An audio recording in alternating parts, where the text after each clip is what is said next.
आप सभी देख रहे हैं खास खबर। मैं हूं आपके साथ पूजा कविया। शुरुआत कर लेते हैं। चलिए अब रुख करते हैं अपने मुद्दे की तरफ। अच्छे दिन आएंगे ये दावा कर बीजेपी सरकार सत्ता में तो आ गई, लेकिन सरकार के कार्यकाल को 4 साल बीतने के बाद भी किसानों के अच्छे दिन नहीं आए हैं और एक बार फिर से किसानों ने हुंकार भरी है, सरकार के खिलाफ मोर्चा खोल दिया है।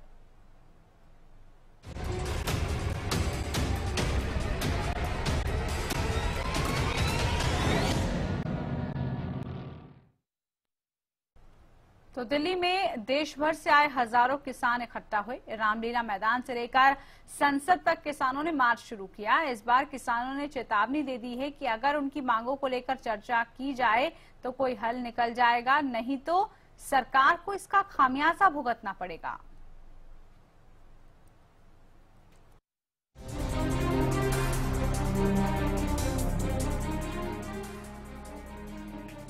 एक बार फिर किसानों ने हुंकार भरी है। एक बार फिर अन्नदाता सड़कों पर है। अपनी मांगों को लेकर किसानों को बार बार दिल्ली का रुख करना पड़ रहा है। इस बार शीतकालीन सत्र से ठीक पहले संसद तक अपनी आवाज पहुंचाने के लिए हजारों किसान दिल्ली में इकट्ठा हुए। मुक्ति मार्च के बैनर तले किसानों ने रामलीला मैदान से संसद भवन की ओर कूच किया और इस मार्च में देश भर से लाखों किसान शामिल हुए हैं। 2 दिन के विरोध कार्यक्रम में करीब 208 संगठनों ने हिस्सा लिया। ये कार्यक्रम अखिल भारतीय किसान संघर्ष और समन्वय समिति की अगुवाई में हो रहा है, जिसमें अलग अलग राज्यों में काम कर रहे किसान और सामाजिक संगठन जुड़े हैं। किसानों की मांग है कि किसानों के लिए अलग से संसद का सत्र बैठे, किसानों की समस्याओं को लेकर चर्चा हो और कोई हल निकाला जाए। इसके अलावा किसानों की मांगे ये भी हैं: किसानों की पूरी तरीके से कर्ज माफी, फसलों की लागत का 1.5 गुना मुआवजे की मांग, MS स्वामीनाथन कमीशन की रिपोर्ट को पूरी तरीके से लागू करने की मांग, किसानों को पेंशन देने की मांग। कहाँ से आए हैं? हरियाणा से। हरियाणा से आए हैं। हाँ जी, हमारी मांग है डॉक्टर स्वामीनाथन की रिपोर्ट लागू हो, मजदूर किसानों को कर्जे माफ हो और जो ये लूट जो मचा रखी है बीमा का नाम पे, ये रद्द करके सरकार है नहीं खुद किसानों का प्रीमियम खुद भरे ताकि किसानों का फायदा हो सके। आज जो किसान विरोधी नीतियां लागू की जा रही है, जिसके कारण बड़ी संख्या में किसान आत्महत्या कर रहे हैं और जिससे मतलब हमारे बच्चों का भविष्य अंधकार में है। इसलिए आज हम सरकार से मांग करने आए हैं कि डॉक्टर स्वामीनाथन लागू की जाए। कहाँ तक लेकर जाएंगे आप लोग? ये संसद मार्ग पर जंतर मंतर पे हम वहाँ जाकर प्रदर्शन करेंगे सरकार के खिलाफ और सरकार को चेताने के लिए आए हैं। तो फिर भविष्य में एक बड़ा आंदोलन करने पर मजबूर होंगे, वो कोई भी हो सकता है। तो आप देख सकते हैं किसानों का गुस्सा जाहिर है। यहाँ पे नजर आ रहा है किसान हरियाणा से भी आए हैं, जिनका साफ कहना था कि स्वामीनाथन की आयोग की जो रिपोर्ट है उसको लागू किया जाए। यदि सरकार उनकी मांग नहीं मानती है तो एक बड़ा आंदोलन फिर से करेंगे। ये कैमरा पर्सन विनय बागुना के साथ मुकेश मंडल, हरियाणा न्यूज, दिल्ली। किसान आंदोलन में जुट रही भीड़ को लेकर व्यापक सुरक्षा इंतजाम भी किए गए हैं। रामलीला मैदान में पुलिस बल तैनात किया गया है और संसद मार्ग पर यातायात के विशेष प्रबंध किए गए हैं। आंदोलन कर किसान आर या पार की लड़ाई के मूड में दिखाई दे रहे हैं। किसानों ने केंद्र सरकार को चेतावनी दी है कि अगर कर्ज मुक्ति के साथ फसलों का 1.5 गुना दाम नहीं मिला तो 2019 के लोकसभा चुनाव में सरकार को इसकी कीमत चुकानी होगी। ऐसे में देखना होगा कि किसानों की मांगों को लेकर सरकार का क्या रुख रहता है और क्या आने वाले चुनावों में सरकार को कीमत चुकानी पड़ेगी। Bureau report, Haryana news. तो किसान एक बार फिर से हल्ला बोल कर चुके हैं, हुंकार भर चुके हैं और दिल्ली की तरफ वो पहुंचे। रामलीला ग्राउंड से होते हुए, रामलीला मैदान से होते हुए संसद की तरफ कूच करने की कोशिश उन्होंने की। लेकिन ताजा अपडेट क्या है, हमारे साथ मुकेश मंडल फोन लाइन पर हैं, उनसे जान लेते हैं। मुकेश, सबसे पहले तो ये हम जानना चाहेंगे कि संसद की तरफ कूच करने जब वो पहुंचते हैं तो क्या वहीं पर उनको रोक लिया गया, आगे बढ़ने की इजाजत मिली? क्योंकि कुछ वक्त पहले तक ये खबर आ रही थी कि किसानों को वहीं पर रोक दिया गया है और किसानों ने ये भी कहा था कि हम बेशक वहां गिरफ्तारियां देंगे लेकिन आगे जरूर बढ़ेंगे। जो है रामलीला मैदान से चले थे किसान, जो जितने हैं वो संसद बाग की तरफ चल रहे थे, लेकिन जैसे ही उनको पता लगा जो वहां पे पुलिस वाले घुसने नहीं देंगे, ये जंतर मंतर पे आ गए। और जंतर मंतर पे फिलहाल ये बैठे हैं जहां पे अपनी बातें रख रहे हैं। इनका साफ कहना है यदि सरकार हमारी बातें नहीं मानेगी तो आने वाले समय में इससे भी बड़ा आंदोलन होगा। और हो सके तो किसान संगठन के जो प्रतिनिधि है वो भी चुनाव में लड़ सकते हैं और मोदी के खिलाफ लड़ेंगे चुनाव। ऐसे जो यहाँ पे किसान है वो तमाम जो किसान जो आए हैं उनका ये कहना है, उनका साफ कहना है कि हमेशा से ही किसान को कुचला गया और जितने भी यहाँ पे देश भर से किसान आए थे, किसी भी संगठन की हम बात करें, तमाम उन किसानों की मांग है कि स्वामीनाथन आयोग की जो रिपोर्ट है उसको लागू किया जाना चाहिए। जिस तरह से जो चुनाव हुए थे तो सरकार ने कहा था जैसे ही हमारी सरकार बनेगी, बीजेपी का कहना था जैसे ही हमारी सरकार बनेगी तो हम सबसे पहले स्वामीनाथन आयोग की रिपोर्ट को लागू करेंगे, लेकिन अभी तक वो रिपोर्ट लागू नहीं हुई। चाहे केंद्र सरकार की कार्यप्रणाली पे यहाँ पे जो किसान पहुंचे वो यहाँ पे वो कह रहे हैं, साफ कह रहे हैं जो मोदी सरकार है वो भी किसी हाल में नहीं चाहती है किसानों का साथ देना। उन्होंने झूठे किए थे चुनाव से पहले किसानों को लेकर, और इस चुनाव में जो 2019 का लोकसभा चुनाव होगा उसमें किसान उनको बता देंगे जो किसान से मजाक करना कितनी बड़ी हो सकती है, खामियाजा भुगतना पड़ सकता है बीजेपी सरकार को। मुकेश, किसानों की जरा मांगों की तरफ एक बार हम फिर से ध्यान दें, क्योंकि आप बातचीत किसानों से कर रहे थे।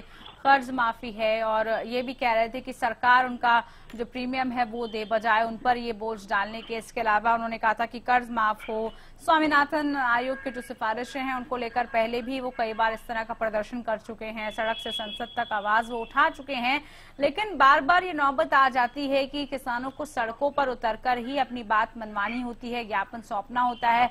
क्या इस वक्त सरकार की तरफ से कोई आश्वासन, कोई जवाब इन किसानों को मिला? यानी कि सीधा सा सवाल ये है, जो ये किसान प्रदर्शन कर रहे हैं अभी तक सरकार तक ये बात पहुंची है? देखिए पूजा, सरकार तक बात पहुंचाने की बात करें तो जैसे ही किसान सड़क पर आए थे, जो पुलिस सिक्योरिटी है, तमाम वो जो उनके जो लोग हैं सरकार के, वो यहाँ पे मौजूद तो नहीं थे, लेकिन कहीं ना कहीं सरकार को ये बातें पता है क्योंकि पहले से ही इनका जो कार्यक्रम था वो यहाँ पे फिक्स था, और यही वजह है कि यहाँ पे देश भर से किसान जुटे। हालांकि अभी तक सरकार की तरफ से कोई नुमाइंदा नहीं आया है यहाँ पे उनसे मिलने के लिए, उनसे बात करने के लिए।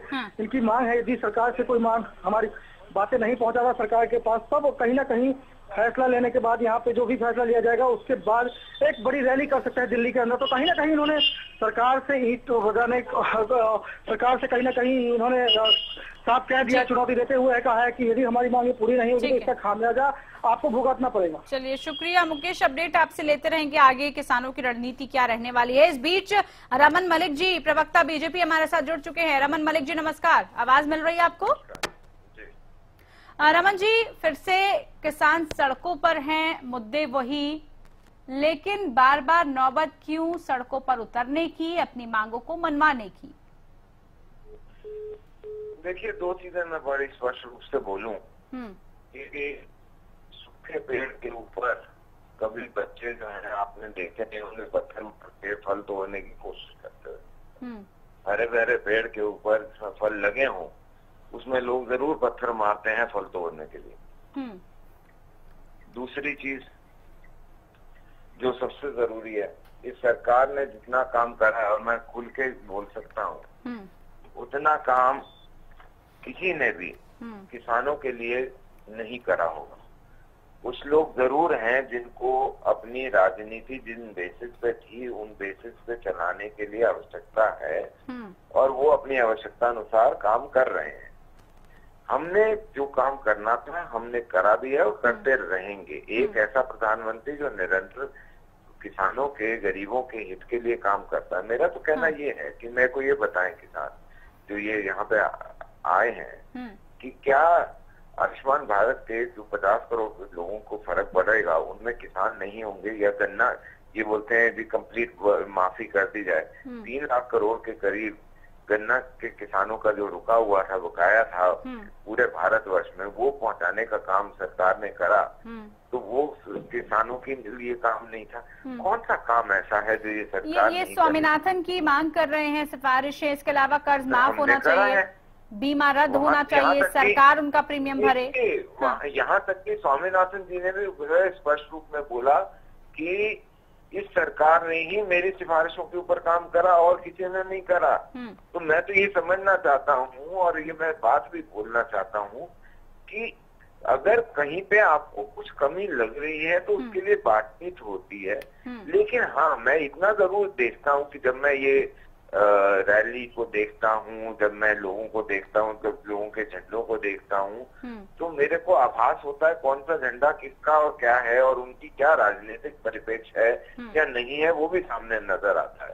तो मेरा अपना मानना ये है कि इस समय सबसे बड़ी जरूरत जो है लोगों के लिए करे हुए कामों का, लोगों के पास जो जानकारी का कुछ लोगों का अभाव रहता है वो पूरा होना चाहिए। आपको मैं छोटी और बात बताता हूँ कि 2013-14 के अंदर 73,000 या 76,000 करोड़ 7600 करोड़ रुपए के करीब डीबीटी हुआ था। इस सरकार के अंदर 17-18 के अंदर 1,90,000 रुपए 1,90,000 करोड़ का डीबीटी ट्रांसफर हुआ है। तो मैं ये समझना चाहता हूँ कि क्या इनमें इन पैसों में जिनमें लोगों को गए होंगे उसमें किसान नहीं है? तो किसान का फायदा और किसान की देखरेख हो रही है। अज्ञानतावश और कुछ लोगों का जो धंधा चलता है किसानों और रजिस्ट्रेशन करवा के, उन लोगों का जरूर प्रॉब्लम हुआ है। और चलिए क्या क्या प्रॉब्लम आ रही है रमन जी, जरा सुन लेते हैं। अतर सिंह संधू जी हमारे साथ हैं, भारतीय किसान यूनियन के प्रवक्ता हैं। अतर सिंह जी नमस्कार, आवाज मिल रही है? की बात सुन रहा था, बड़ी दुखद बात है। हाँ। आप सबको, जितने भी देश के किसान हैं, सबको सब कांग्रेस ही मानते हो। तो किसान है तो कांग्रेस ही, बीजेपी का तो किसान है ही नहीं। बड़ी दुखद बात है कि किसानों की समस्या की बात हो नहीं। 10,000 आप हमेशा पूरा देश का किसान है। नहीं, मेरी बात सुनिए। जब सरकार ने अपने मैनिफेस्टो में डाला भी स्वामीनाथन के रिपोर्ट लागू करेंगे हम जैसे सत्ता में आएंगे, तो कहाँ गए आपका? आपने सुप्रीम कोर्ट में एफिडेविट दे दिया। तो कर रहे हैं। कैसे किया, क्या किया बताइए जरा। आप क्या सीटों के हिसाब से आपने स्वामीनाथन को लागू किया? सॉइल हेल्थ कार्ड, अरे मुझे बताइए रमन जी, आप गुड़गांव में रहते हो की बात नहीं थी। आप मुझे गुड़गांव में रहते हो, किसी गुड़गांव के आदमी और 10 आदमी का कार्ड मुझे दिखा दीजिए, किसका स्वेल्थ हेल्थ कार्ड किसान का बनाया आपने? जवाब दीजिए Raman ji. Soil health card और मैं भी तो किसान हूँ, मेरे गाँव में एक भी कार्ड नहीं है। गरीब है जो फॉर्च्यूनर में घूमे वो बेचारा किसान नहीं है। किसान होता है, चाहे वो साइकिल पे घूमे, गरीब किसान घूमे। चिंता करनी चाहिए। मेरी बात सुनिए, किसान है, किसान है, गरीब उसकी चिंता करो। रमन जी आप अरे गरीब तो फांसी खा रहे हैं। गरीब ने तो बहादुरगढ़ में 3 दिन पहले फांसी खा ली। आपने क्या किया? सर गरीब किसान की चिंता आप भी करें, हम भी करें, वो बिल्कुल जायज है। रमन जी बात सुनो। फॉर्च्यूनर में जिनके बच्चे घूम रहे हैं, रमन जी बात सुनिए। मुझे एक बात का जवाब दीजिए। अक्सर ये बात उठ जाती है जब किसानों का मुद्दा उठता है कि कुछ लोग इसमें राजनीति कर रहे हैं, कुछ संगठन ऐसे हैं जो अपनी राजनीतिक रोटियां सेकने की कोशिश कर रहे हैं और इसीलिए दबा कुचला किसान वहीं रह जाता है, सिर्फ राजनीति हावी हो जाती है, उनके मुद्दे नहीं उठ पाते उसमें। देखिए किसान अब रमन जी की बात आप सुन रहे थे। जो किसान बोलने की कोशिश करे, इनका विरोध करे, उसको कहते हैं फॉर्चून में घूमते हैं। आप मुझे ये बताइए, अब किसान मैं गुड़गांव में रहता हूँ, मैं खेती करता हूँ, क्या मैं किसी राजनीतिक पार्टी से जुड़ा हूँ क्या? किसान को अब किसान के साथ कांग्रेस के लोग आगे अगर किसान को आगे कांग्रेस के लोग समर्थन करते हैं या बीजेपी के समर्थन करते हैं तो किसान यूनियन उसको ये तो नहीं कह सकते भाग जाओ यहाँ से। अगर कोई समर्थन करेगा तो स्वागत है उसका, अगर कोई आएगा तो स्वागत है उसका। समर्थन में तो भारत वर्ष है पूरा। अरे फिर बीजेपी क्यों नहीं है? तो फिर रमन मलिक जी बात कहाँ तक रही है? आप पाने में नाकामयाब क्यों हो रहे हैं? अगर इतना ही काम किसानों के लिए उत्तर प्रदेश में तो उनमें से कितनी बताएं? अरे रमन जी, बीजेपी महाराष्ट्र उत्तर प्रदेश में तो किसान लोन माफ करती है। क्या हरियाणा का किसान गरीब नहीं है क्या? क्या महाराष्ट्र, क्या आंध्रा का किसान गरीब नहीं है क्या? क्या मध्य प्रदेश का किसान गरीब नहीं है क्या? क्या राजस्थान का किसान गरीब नहीं है क्या? अभी आपने बोला महाराष्ट्र में कर रही है, आप बोल रहे महाराष्ट्र में नहीं कर रही। महाराष्ट्र, मेरी बात तो सुनो, क्या आंध्रा, मध्य प्रदेश, बाकी स्टेटों के किसान गरीब नहीं? हरियाणा में क्या? हरियाणा में आपकी सरकार है, मध्य प्रदेश में आपकी सरकार है। आपसे एक छोटा सा सवाल पूछ रहा हूँ कि जो लोग सत्ता में ये कह के आए कि हम किसान का कर्ज माफ कर देंगे, आप उनसे तो कम से कम सवाल कर लो कि 10 दिन में कर्ज माफ करना था। आज पंजाब और कर्नाटक में क्या हाल है? कुछ माफ हुआ? रमन जी, किसान, मैं भी मानता हूँ किसान का कर्ज माफ से किसान का भला नहीं हो सकता, ये मैं भी मानता हूँ, लेकिन स्वामीनाथन से तो किसान का भला हो सकता है। स्वामीनाथन से किसान का भला होगा? भला नहीं होगा। स्वामीनाथन से किसान का भला नहीं होगा है जब उसे पानी टाइम से मिले, किसान का भला तब होता है जब बिजली टाइम से मिले।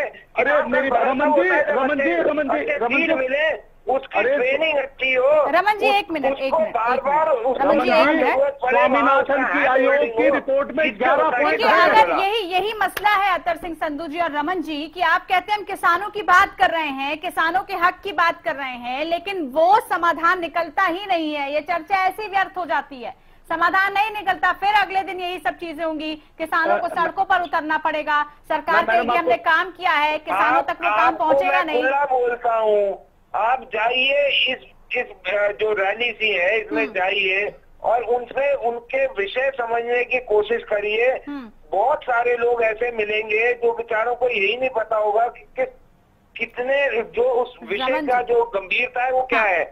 मैं आपको तो चीज बात बोलने की बार बार कोशिश कर रहा हूँ कि मेरे किसान जो गरीब किसान है, अमीर किसान की बात नहीं कर रहा, गरीब किसान की बात कर रहा हूँ। उस गरीब किसान के पास सबसे जरूरी जो प्रॉब्लम है, और अगर ये लोग जो धरने प्रदर्शन करा रहे हैं उससे ज्यादा अच्छा ये हो कि जो उस बेचारे गरीब के लिए जो स्कीम्स हैं उसको कृपया करके उसको बताइए कि आपके ये अधिकार सरकार ने दिए हैं। रमन जी ये काम सरकार का है। अगर सरकार किसानों के लिए काम कर रही है तो वो किसानों तक क्यों नहीं पहुंच रहा सर? इस तरीके की संस्थान किसानों तक पहुंच क्यों नहीं रहा? बार बार नौबत सड़कों पर उतरने की क्यों आ रही है? काम हो रहा है तो आपको किसानों तक पहुंचना चाहिए, किसानों को ये बात पता होनी चाहिए। क्यों बार बार राजनीतिक संगठन हावी हो जाते हैं? मेरे साथ सुबेरे एक चैनल पे एक बड़े नेता बैठे हुए थे, उन्होंने ऐसी बात करी कि जी आपको 8 लाख करोड़ के करीब का जो किसान का ऋण है वो कम्प्लीटली माफ कर देना चाहिए, तब जाके किसान की हालत सुधरेगी। आपने कुछ करा नहीं। और उसी में बोलते हैं साथ साथ कि गन्ना किसानों के लिए तो आपकी सरकार 3 लाख करोड़ जो आपने किया है काम, जितना काम आपने किया है, में आता कि ये नेता जो स्वयं बन जाते हैं वो कहाँ किस चीज को बोलते हैं उनको यही नहीं पता होता। उनको ठीक है नहीं पता होता, लेकिन सत्ता अभी आपके हाथ में है, आपका कम से कम आपको ये बताना होगा। बहरहाल मुझे दिल्ली की तरफ रुख करना होगा। आप दोनों मेहमानों से निवेदन है दिल्ली की तरफ जरा जायजा लेना होगा। असल मुद्दे क्या है किसानों के, क्या जो सत्ता कह रही है, क्या जो सरकार कह रही है कि हम तो जी सब कुछ करते हैं, राजनीतिक संगठनों के चक्कर में किसान को बरगलाया जा रहा है, क्या वो सच्चाई है या किसानों के मुद्दे हैं? आप दोनों मेहमानों का शुक्रिया। मुझे दिल्ली की तरफ रुख करके जरा अपडेट लेनी होगी।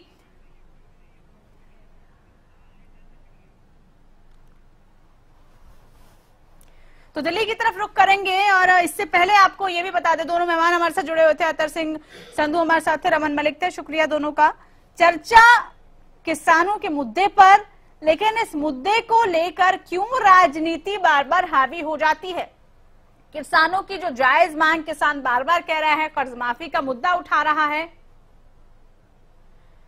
कर्ज माफी हो, बीमा रद्द किया जाए, प्रीमियम सरकार भरे, क्योंकि किसान इतना सक्षम नहीं है। सरकार को इसमें इनिशिएटिव लेना होगा। स्वामीनाथन आयोग की सिफारिशों को लेकर लंबी लड़ाई किसान करता आ रहा है।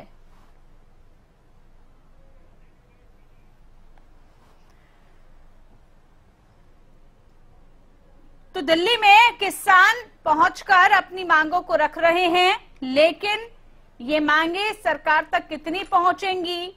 क्या इसमें जो तमाम संगठन हैं, तकरीबन 208 संगठन बताए जा रहे हैं, समर्थन है उनका, और अलग अलग राज्यों से किसान आए हैं, चाहे बात पंजाब, हरियाणा, राजस्थान की जाए, आंध्र प्रदेश से आए हैं, महाराष्ट्र से आए हैं, तमाम राज्यों से किसान इसमें आए हैं, लेकिन अपनी मांगों को रखकर सरकार को चेतावनी भी दे रहे हैं कि अगर सरकार ने इनकी मांगों की तरफ ध्यान नहीं दिया, इनके ज्ञापन को नहीं समझा, तो आगे की रणनीति और आगे के आंदोलन के लिए सरकार तैयार रहे।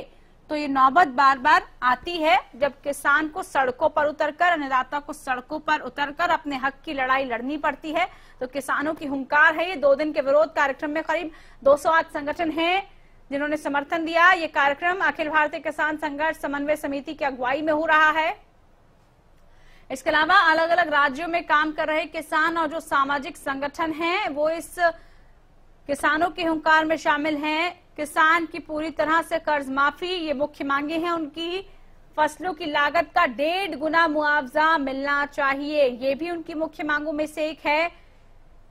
एमएस स्वामीनाथन कमीशन की रिपोर्ट को पूरी तरह से लागू करने की मांग, किसानों को पेंशन देने की मांग, इसके अलावा कर्ज माफी, बीमा रद्द हो, प्रीमियम सरकार भरे, तो ये इनकी मांगे हैं। और 2 दिन का विरोध कार्यक्रम, 208 संगठनों ने हिस्सा भी लिया है। लेकिन इसके बीच सवाल बार बार ये उठ रहा है कि किसानों की मांगों को लेकर सरकार क्या कदम उठाएगी। कांग्रेस से भी प्रतिक्रिया ले लेते हैं इस पर। प्रदेश उपाध्यक्ष कांग्रेस नरेश जी हमारे साथ जुड़ चुके हैं। नमस्कार नरेश जी, आवाज मिल रही है? हाँ मिल रही है मैम, मिल रही है। नरेश जी, किसानों के मुद्दे को बड़ी ही अच्छी तरीके से हर पॉलिटिकल पार्टी बुनाती है, किसानों के मुद्दे उठाती है। आपकी भी सरकार रही, आपने भी किसानों के लिए बहुत कुछ करने की बात कही, लेकिन किसान आज भी सड़कों पर, कल भी सड़कों पर था, क्यों?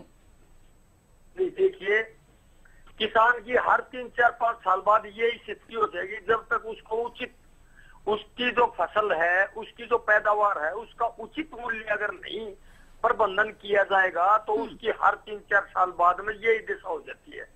कांग्रेस पार्टी ने 72,000 करोड़ रुपए माफ करे थे भारत के किसानों के। आज बीजेपी ने वादा किया और वादा करके मुकर गई। आज बीजेपी की जो किसान विरोधी नीतियां सिद्ध हुई है, धरातल पर कुछ नहीं किया और ये वातानुकूलित कमरों में बैठ कर योजना बनाते हैं और उस पर ये समीक्षा नहीं की जाती कि किसान तक इसका जो योजना बनाया जा रही है इसका लाभ वाकई में मिल रहा है या नहीं। नहीं तो नरेश शर्मा जी, किसानों के मसले की समीक्षा की गई थी क्या जब मुआवजे राशि के तौर पर चेक्स बांटे गए थे? कितने रुपए के दिए थे वो आपने भी देखा होगा, आपकी सरकार के दौरान ही वो दिए गए थे। कितने दिए गए थे? 10-12 हजार रुपए दिए गए थे। हर किसी को आपने ये चेक दिए थे? हर किसी को क्यों दिए थे? किसी की 1 बीघा जमीन है उसमें 100 के नाम चढ़ रही है वो तो 2 रुपए आएंगे 2 दिए जाएंगे, 5 आएंगे तो 5। 2-2 रुपए के चेक बांटकर सर आप किसानों के हितों की बात करते हैं।